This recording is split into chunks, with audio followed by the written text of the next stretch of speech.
যারা সাবুদানা খেতে পছন্দ করেন না, সাবুদানাটা একবার এইভাবে তৈরি করে খেয়ে দেখুন। কথা দিচ্ছি একবার খেলে বারবার খেতে চাইবেন, এতটা ভালো হয় খেতে।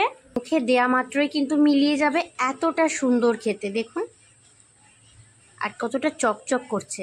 নমস্কার বন্ধুরা, আমি মৌসুমি। আমার রান্নাঘর ছোট বৌমার কিচেনে আপনাদের সবাইকে অনেক অনেক স্বাগত। আমি আজকে সাবুদানা দিয়ে ভীষণ মজার একটা রসমালাই মিষ্টি আপনাদের সঙ্গে শেয়ার করব। তৈরি করার পর দেখতে কিন্তু ভীষণই সুন্দর লাগে, যেন মনে হয় কাচের বল দুধের ভেতরে দেয়া আছে, আর খেতেও কিন্তু খুবই সুন্দর লাগে। আপনারা সামনে রাখি বন্ধনে এটা তৈরি করে নিতে পারেন। এছাড়া শ্রাবণ মাস চলছে, শ্রাবণ মাসে বাবার ব্রতর দিনেও কিন্তু আপনারা খুব সহজে এটা তৈরি করে নিতে পারেন। ভীষণই ভালো লাগবে।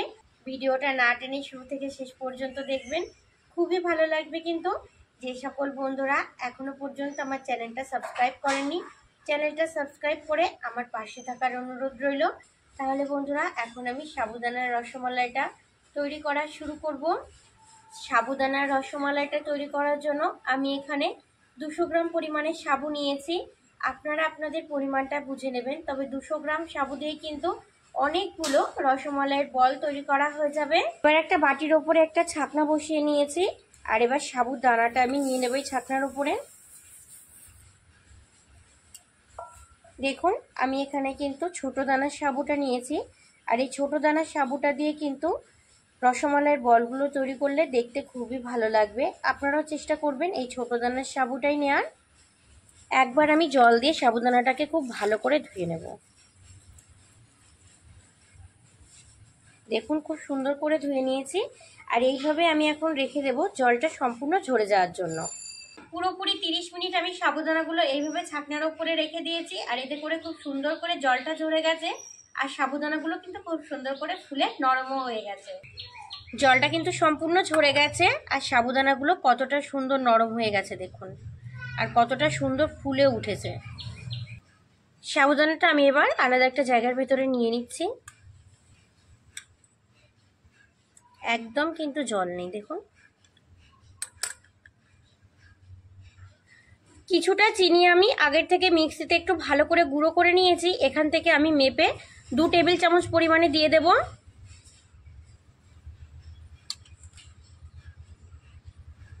পুরো ভর্তি করে 2 টেবিল চামচ নিয়েছি। দিয়ে দিচ্ছি 1 টেবিল চামচ পরিমাণে গুঁড়ো দুধ। গুঁড়ো দুধটা দিলে কিন্তু খেতে খুবই ভালো লাগবে। স্বাদ মতো কিছুটা লবণ দিয়ে দিচ্ছি। এবার খুব ভালো করে মেখে নেব। খুব ভালো করে একটু সময় নিয়ে কিন্তু চটকে চটকে মেখে নিতে হবে।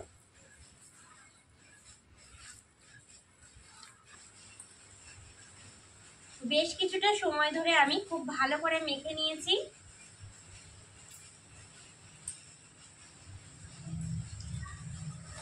দেখুন, মাখতে মাখতে কিন্তু এইভাবে একটু হাতের সঙ্গে লেগে যাবে,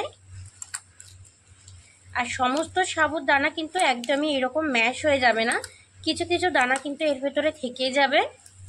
মাখতে মাখতে এখানে দেখুন খুব সুন্দর করে আমার একটা ডোয়ের মতো তৈরি হয়ে গেছে। এখন আমি হাতটা প্রথমে খুব ভালো করে পরিষ্কার করে নেব। হাতটা আমি খুব সুন্দর করে পরিষ্কার করে নিয়েছি, আর হাতের সঙ্গে খুব অল্প পরিমাণে একটু ঘি মাখিয়ে নিয়েছি। দেখুন, এইভাবে কিন্তু একটু ঘি লাগিয়ে নিতে হবে। এবার আমি এখান থেকে খুব অল্প অল্প পরিমাণে মিশ্রণ নিয়ে ছোট্ট ছোট্ট করে বলের মতো করে নেব। দেখুন, একটা তৈরি করে নিয়েছি, আর কতটা সুন্দর দেখাচ্ছে দেখুন।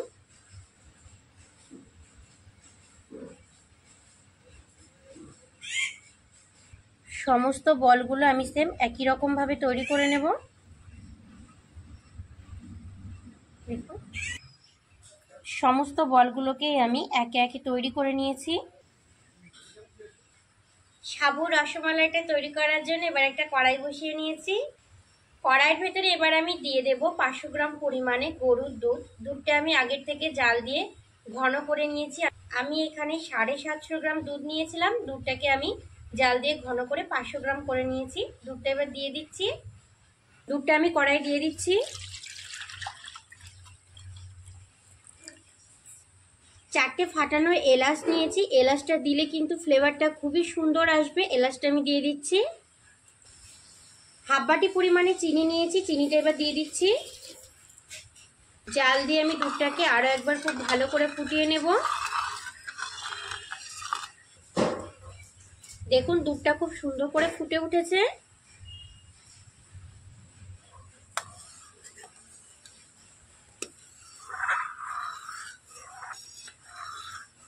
তৈরি করে রাখা সাবুদানার বলগুলোকে এবার আমি দুধের ভেতরে দিয়ে দেব। বলগুলোকে এবার আমি দিয়ে দিচ্ছি।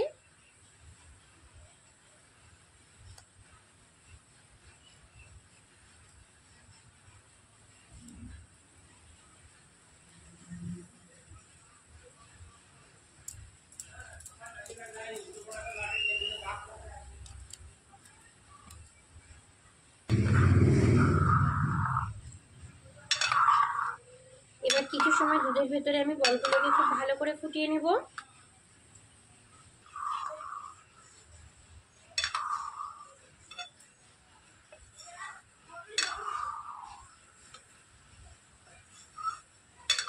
দেখুন কত সুন্দর করে ফুটছে। এইভাবে কিন্তু ফুটতে দিতে হবে, মাঝে মাঝে এইভাবে একটু নাড়া দিয়ে দিতে হবে যাতে নিচ থেকে ধরা লেগে না যায়। আর দুধটা শুকিয়ে শুকিয়ে সাইড দিয়ে লেগে যাচ্ছে, একদম ক্ষীরের মতো হয়ে যাচ্ছে।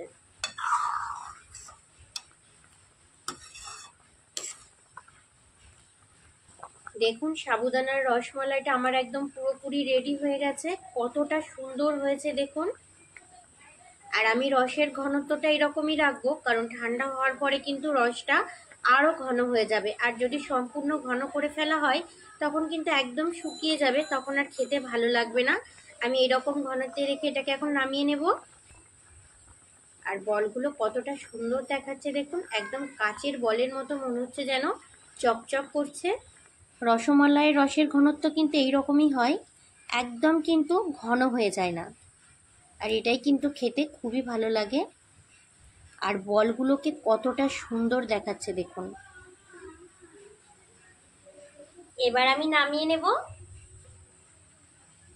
এখানে আমি খুব সুন্দর করে ঠান্ডা করে নিয়েছি। আর সাবুদানার এই রসমালাইটা দেখতে কতটা সুন্দর দেখাচ্ছে দেখুন। এবার একটা প্লেটের ভেতরে নিয়ে নিচ্ছি। ওপর থেকে একটু অল্প করে বাদাম কুচি দিয়ে দিচ্ছি, এতে করে দেখতে খুবই ভালো লাগবে। যদি একটু ঠান্ডা করে খেতে চান তাহলে একটু 2 ঘন্টা ফ্রিজে রেখে দেবেন, তাহলে কিন্তু খেতে আরও বেশি ভালো লাগবে। যে কোনো ব্রত পালনের দিন আপনারা এটা খুব সহজে কিন্তু তৈরি করে খেতে পারবেন, ভীষণ কিন্তু ভালো লাগে খেতে। দেখুন কতটা নরম তুলতুলে হয়েছে।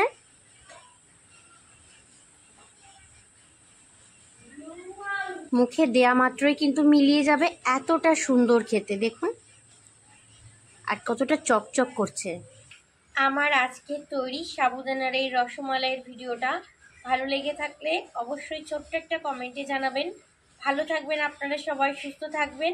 আজ এই পর্যন্তই, টাটা।